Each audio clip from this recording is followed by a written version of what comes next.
Was a ICE operation, military intervention, who knows, at MacArthur Park. I turned around, we went to the park. I could see a helicopter in the air. I think it was a Black Hawk helicopter. And I saw military tanks. It was the Custom and Border Patrol, and it might have been military on the periphery. To me, this is another example of the administration ratcheting up chaos by deploying what looked like a military operation in an American city. So I went to MacArthur Park because it is very important that the truth be told about what happened there. Now, you can spin it any way you like, but in my opinion, it's a political agenda of provoking fear and terror. Frankly, it is outrageous and un-American that we have federal armed vehicles in our parks when nothing is going on in the parks. It's outrageous and un-American that the federal government seized our state's National Guard.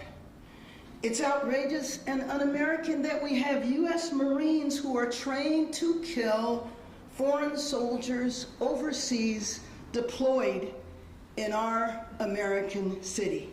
So here's the truth. There's no plan other than fear, chaos, and politics. Home Depot one day, a car wash the next, armed vehicles and what looked like mounted military units in a park the next day.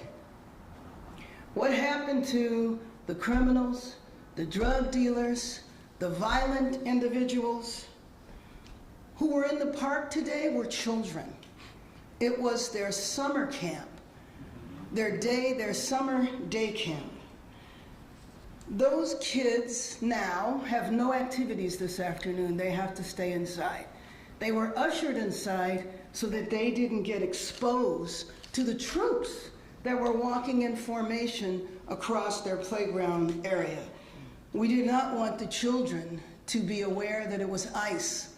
Although I do have to tell you that I went and I spoke to an 8-year-old. I never let on what was going on upstairs, but did this 8-year-old tell me that he was afraid of ICE? Did the 8-year-old tell me that he was afraid of ICE taking his parents and he didn't think it was good to take people away? So understand that that 8-year-old knows enough of what's going on that he's already traumatized in anticipation. I don't know if he had a sixth sense or not to know that they were upstairs, but I think it's pretty dramatic that a child said to me that he was fearful of ICE. So what I saw in the park today looked like a city under siege, under armed occupation, and I have to tell you, spending many years traveling into conflict areas, you know, it's the way a city looks before a coup. The administration is continuing what I have framed as an all-out assault, a military assault on our city, Custom and Border Patrol randomly driving through the streets, snatching people. That is when they're identified.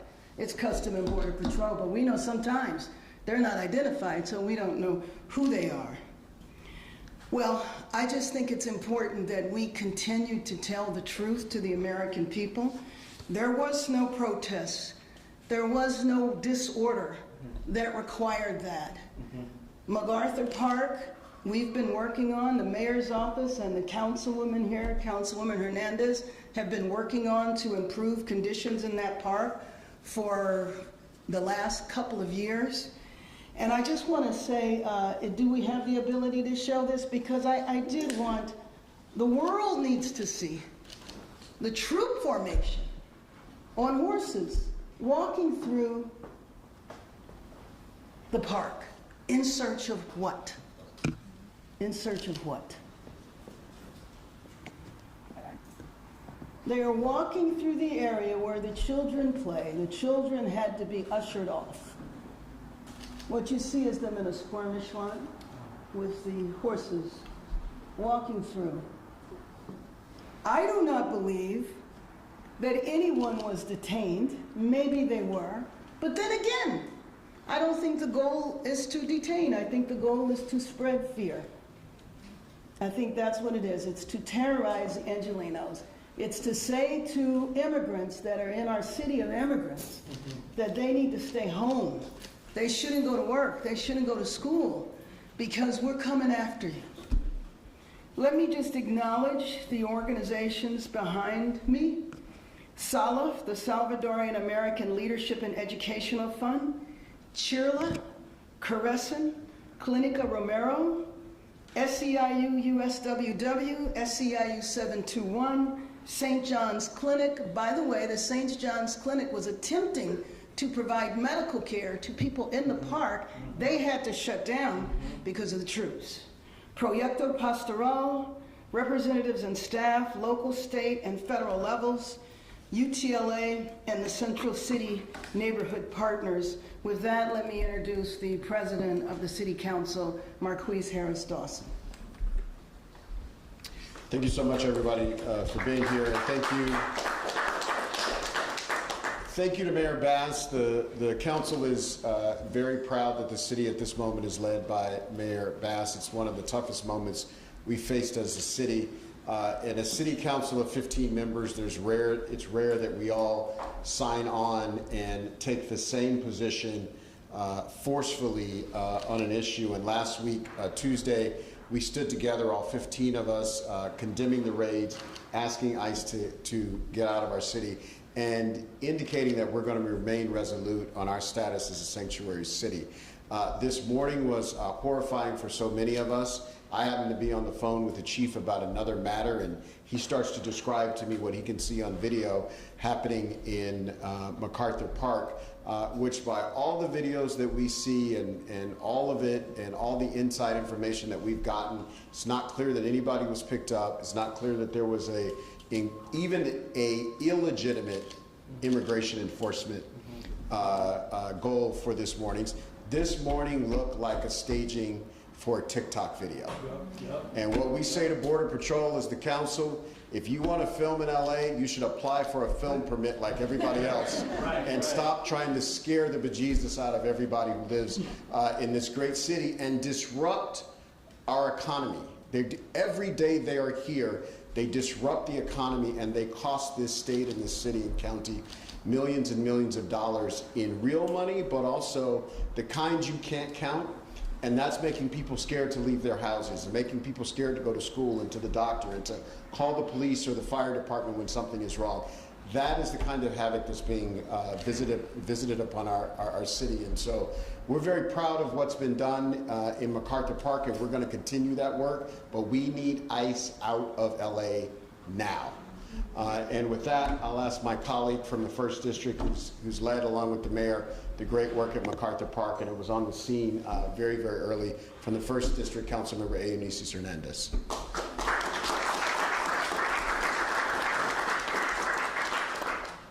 This morning, we witnessed the latest escalation in the Trump administration's depraved campaign against our city.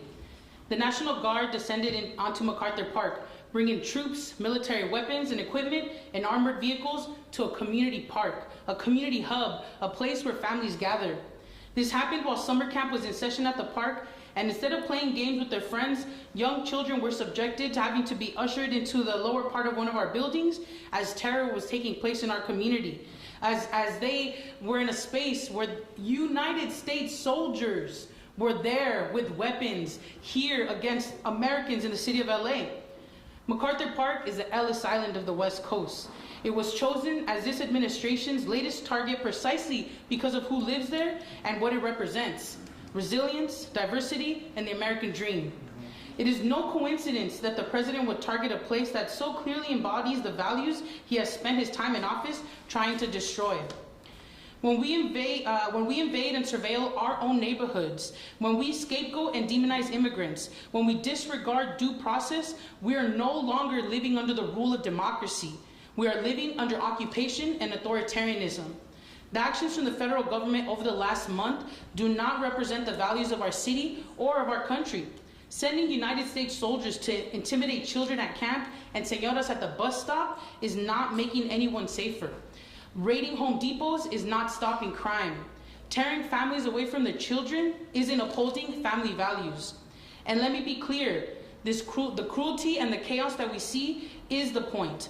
But Los Angeles will continue to support our families, will continue to resist, we will continue to have each other's back, and we will continue to demand the immediate withdrawal of federal troops and ICE in our city.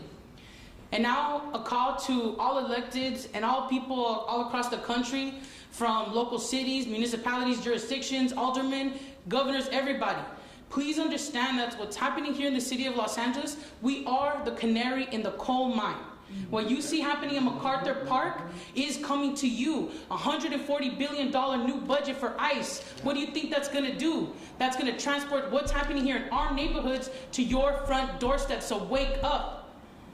It's not happening by accident. So please, please watch what's happening. Please support Los Angeles. Please support California. But also, we need to work together to figure out how to make sure that authoritarianism doesn't take over our country. And very briefly in Spanish.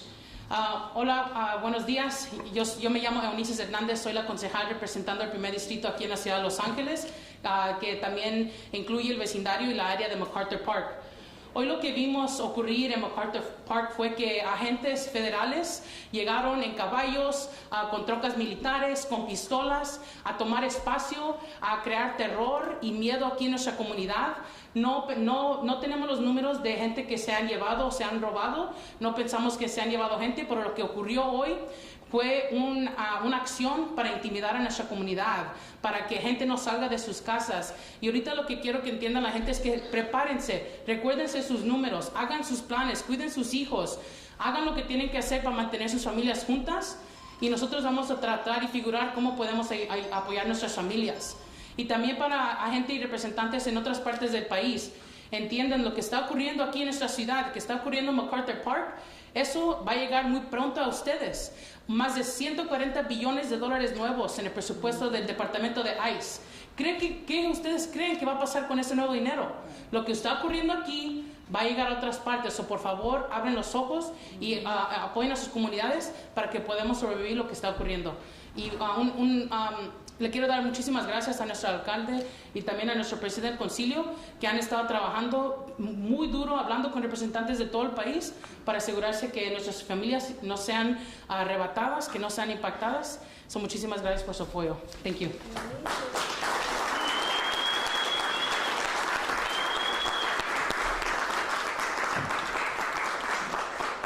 Let me now introduce Maria Soria from the St. John's Community Health Street Medicine Team. Hi, my name is Maria. I work for St. John's medical team on street medicine. I'm sorry, I'm nervous with street medicine. Every Monday we go to MacArthur Park to help the homeless, give them their basic needs. And any person that needs medical help. And today when we were doing outreach, the military pointed their guns at us and they were screaming at us, cursing to get the fuck out of there. And we were all scared because we were there to help, the homeless, and we couldn't even give them the basic needs. So this is my supervisor, Jessica. Yeah, we're part of street medicine at St. John's. We provide medical services to the homeless people. We provide basic human rights to the patients, and we were there to support the immigrant community, anyone that's there that's homeless in need. We provide them a lot of services, and they told my team to leave. And even though we were not doing anything wrong, we were really scared at the moment. So they pointed guns at us, they surrounded our van, they were looking at our van, they were talking to each other as they were looking at our van. So I'm not sure if they were thinking of coming towards us, which they did, but for a moment I thought they were gonna actually target us. So it's really unfortunate that we can't do our work anymore safely, provide healthcare to people that really need it, because we're in fear, even though we're not doing anything wrong.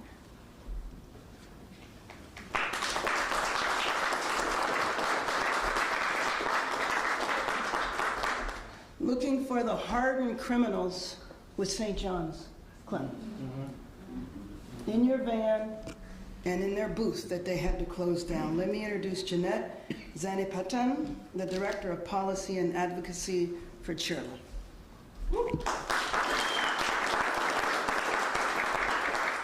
Good afternoon. My name is Jeanette Zanipatan. I'm the Director of Policy and Advocacy at Chirla.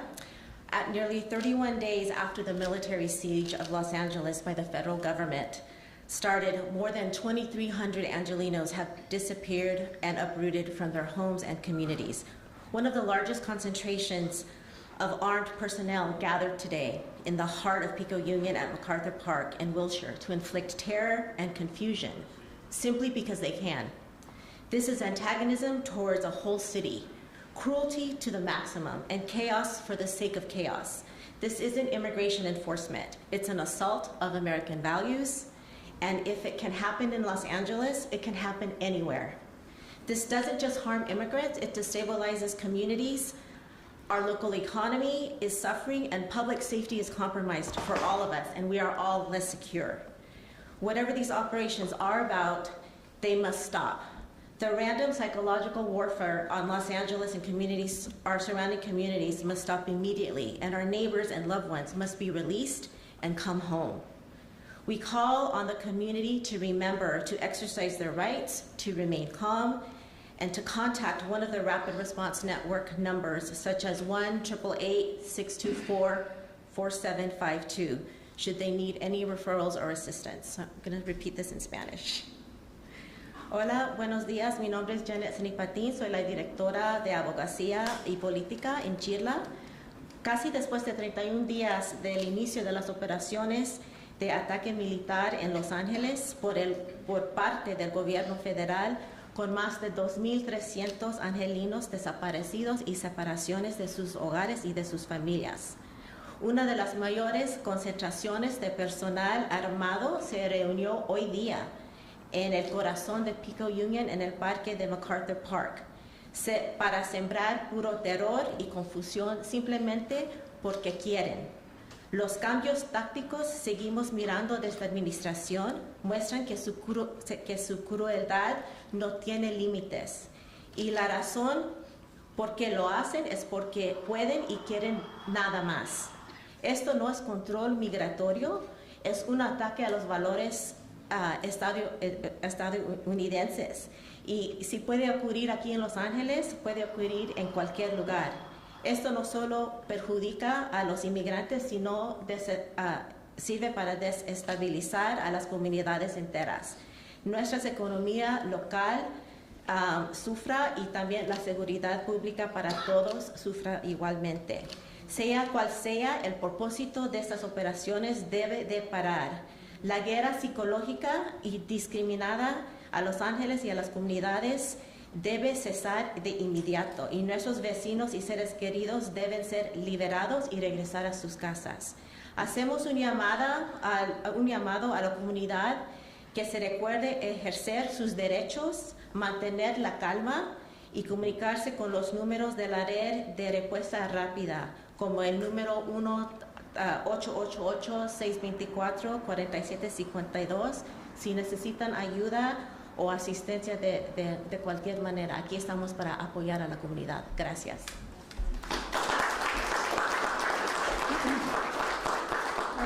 Before I open it up for questions, I just wanted to make two quick points, which is, I don't know if it was the goal of the administration to divide this city. It has failed. This city stands united. You don't see opposition out there saying we need to deport people. The fact that there's so many people behind me, and by the way, this was pulled together in a very, very short amount of time, I think is an example of the urgency and the outrage that we all feel. When I got to MacArthur Park, by the way, and my purpose was, one, to witness what was going on, but then when I got there, to do what I could to stop it. And so I asked the person, an individual from the Custom and Border Patrol, who was in charge. They put me on the phone with the individual. I said that this needed to end. What was the purpose in them being here? But it absolutely needed to end. He said that they would be leaving within minutes. And I believe a few minutes later they left, but they clearly had been there for a while. With that, let me open it up and I'll turn it over to Zach. First question to Alex, then down in front to Orange, and then up here to There, Bess. It's now been 30 days since the first major operation that kind of led to this string of protests. Anything else you'd like to add about what you've seen in the past 30 days and your message to the community, as it's clear that the Feds say they're going to continue on with this work in Los Angeles? Well, my message to Angelenos is, and I'll say it over and over again, we are a city of immigrants, and we support Angelenos, period, regardless of when they got here, where they came from, or why they're here. And we're going to continue to stand strong. We know that there are entire sectors of our economy that cannot function without immigrant labor. We also know the pain and the suffering and the lifelong trauma that this does to families, in particular to children, not to know where their parents might be or might not be one day to the next. I think that is very important that we always make that clear, and that we continue to push back and use every possible means we have, and one of which is legal, and the other one is with organizing and expressing our collective outrage. We're going to go Rachel and then Pete and then Noah. Can you talk about, is there any sense of a timeline when these federal operations are going to cease in the city of Los Angeles? No, no, there's no sense. And then, you know, frankly, we are managing by rumor.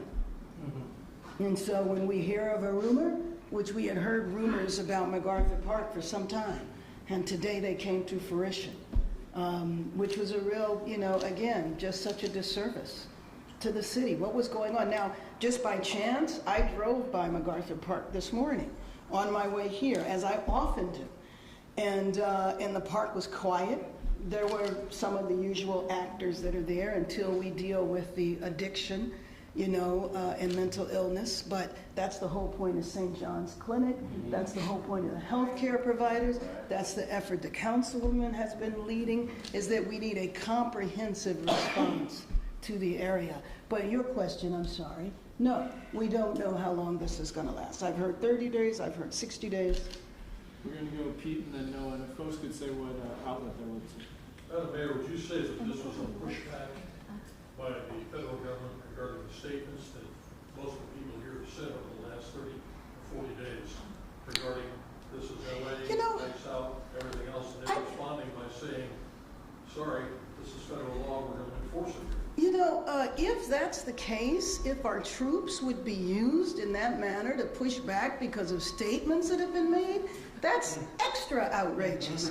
That's a use of our tax dollars. That's a misuse of the young women and men who sign up to serve. I think of the National Guard that are here unnecessarily. They've pulled people away from their families, away from their work, away from their school. People wind up losing jobs. They wind up not finishing their education for somebody's political stunt. Was there anything more that Mr. Bovino told you in that conversation? No, not in that conversation, no. He just said that he would be getting them out. He would be getting them out. Well, there's a comment from a reporter who spoke with Mr. Bovino. Quote, this is Mr. Bovino's words, not mine. I don't work for Karen Bass. Better get used to us now because this is going to be normal very soon. We'll go anywhere, anytime we want to in Los Angeles. Unquote. Maybe he needs to work for Karen Bass. Next question and He works for the Department of Justice. I know, he works for the President of the United States. Is there a time perhaps to lower the rhetoric and lower the temper of the rhetoric on both sides that you could need one? Absolutely, as soon as they stop marching troops that disrupt our kids in parks. Yes. And then you know, Pete, I mean, there's conversations that happen in public, and then there's other conversations too. Going to go Noah and then Laura. Reconnaissance. What did you say? This was not, since you said nobody was arrested, and I haven't been able to determine if anyone was arrested or not. This looked purely like it was reconnaissance. They were through the areas. You don't need troops to do that. Right. And you by the think it was way, just a dog and pony show? by the way, how about using undercover folks or drones? They really needed to use all of that military equipment as reconnaissance?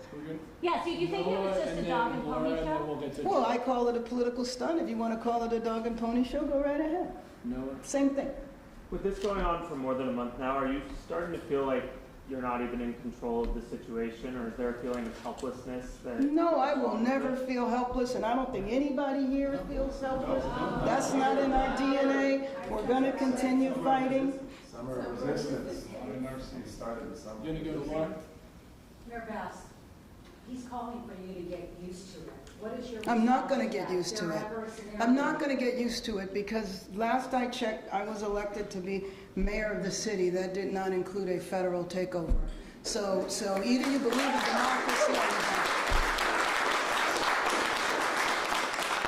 Did he say those words to you on the phone? Did he say what? To get used to it? No. Yeah. No. You're saying that happened in a later conversation. No, he didn't say that. He didn't talk to me the way he talked to you. I think he knows better. We're going to go down in front and then over to the rear. Mayor Bass, for the past 30 days, I've been hearing a lot of statements about how we are against the raids, how we oppose the raids. What I haven't been hearing from your office, or really from City Council office, is what is to be done. Are there any executive actions? Are there any legislative actions that are actually going to be concrete, that is going to stop or prevent these? So let me just tell you, and then I'll also, of course, turn it over to my council colleagues. I think our actions have been concrete. There will be an executive directive coming out from me in the next few days, but one of our recourses is legal, and working with our city attorneys as well as outside attorneys, some of whom are here. So filing lawsuits, still having faith in at least one branch of our government, the judiciary, in hopes that we could get this stopped. Can I ask you said in the next few days. I mean, it's been a month, and why the long term? Well, I don't think it's the long-term route. You have seen us responding every single day to the extent of our abilities, but you also know that it's been tough here not knowing what exactly they were going to do. And then there is the limits. So the federal government can drive into Sacramento and seize power, which is what they did. But we have to fight back in our only way possible. Would you like to respond? Okay. Next. Last question right here. I would like to ask Mrs. Hernandez if you could in Spanish for our audience.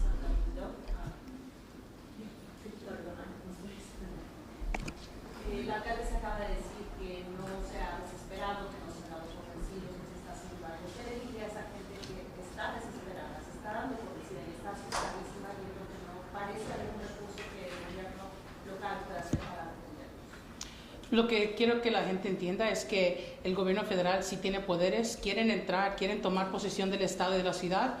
Lo que necesito es que ellos hablen a sus miembros del concilio, porque nosotros podemos apoyar con asegurarse que no prenden sus viviendas, asegurarse que tengan comida en casa. Eso es lo que podemos hacer y lo que estamos haciendo. También estamos haciendo entrenamientos para que gente conozca sus derechos, y no nomás para nuestras comunidades inmigrantes, negocios chicos y todos en la comunidad, y enseñándole a la gente cómo pueden responder cuando estas situaciones están ocurriendo, cómo filmar, cómo tomar información para que podamos guardar evidencia para apoyar a nuestra gente. No le voy a decir que nosotros tenemos la pastilla mágica, que tenemos las soluciones, que tenemos todas las protecciones para que no entren a nuestra ciudad.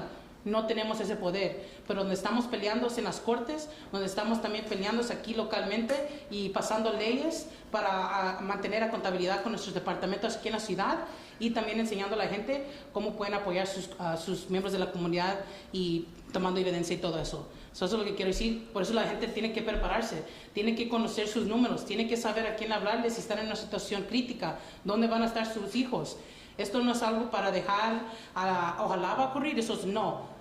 Toman los pasos para proteger su familia y contáctese con su representante local para ver cómo podemos apoyar con las cosas que puedan mantener sus familias en sus viviendas y comida en su mesa. Sorry, last question right here. Mayor, this is for the mayor and the council member. A reporter who had communication with Border Protection said this was an area where there's a heavy MS-13 influence. Could you address that, please? That's why the operation was underway. I don't believe that one bit. I think that if that were the case, there would have been coordination. But by the way, we have a police department. Right. Police department is fully capable of dealing with this issue. There's a gang unit within the police department. The police department is used to collaborating with whoever they need to collaborate with to address it. And if that's the case, so like, where are the MS-13 guys? Where are they? Thank you, everyone.